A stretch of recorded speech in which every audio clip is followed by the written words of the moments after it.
ये जवानी रे मजा उड़ा ले जवानी के, ये जवानी रे मजा उड़ा ले जवानी के। ये जवानी उतर जाही तब, ये जवानी उतर जाही तब हो जाही पानी पानी। ये जवानी रे मजा उड़ा ले जवानी के, ये जवानी रे मजा उड़ा ले जवानी के।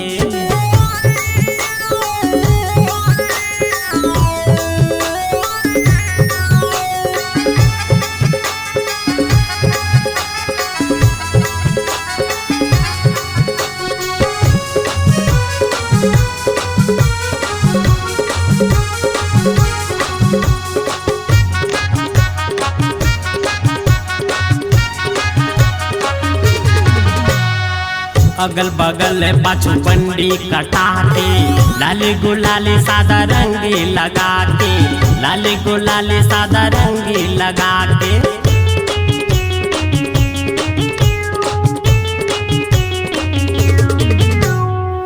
आगू पोतीला डिस्को दबा के, चिथेरा पैंट ला फैशन बना के, चिथेरा पैंट ला फैशन बना के। बाबू साहब यौ दादा बन के, बाबू साहब ते दादा बन के कर लेते मनमानी।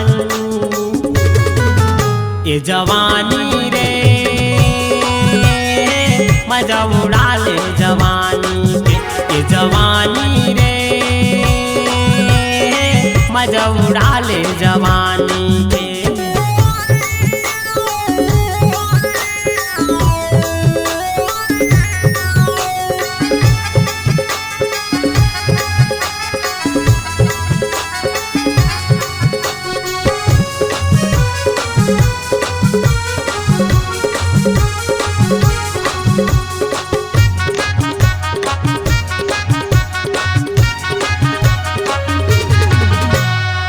दारू के बोतल गुड़ाखुर लगा के, पान मसाला खैनी गुटखा चबा के, पान मसाला खैनी गुटखा चबा के।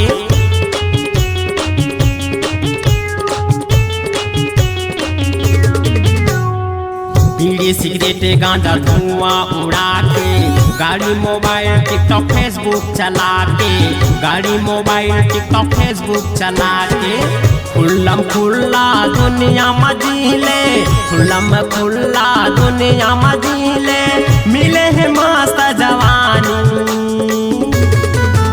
ये जवानी रे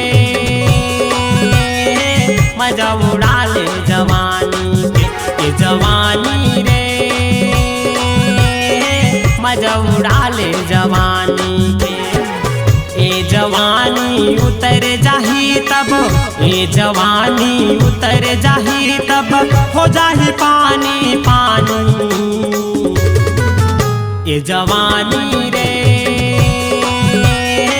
मजा उड़ा ले जवानी के, ये जवानी रे मजा उड़ा ले जवानी के। ये जवानी रे मजा उड़ा ले जवानी के, ये जवानी रे मजा उड़ा ले जवानी के, मजा उड़ा ले जवानी के, मजा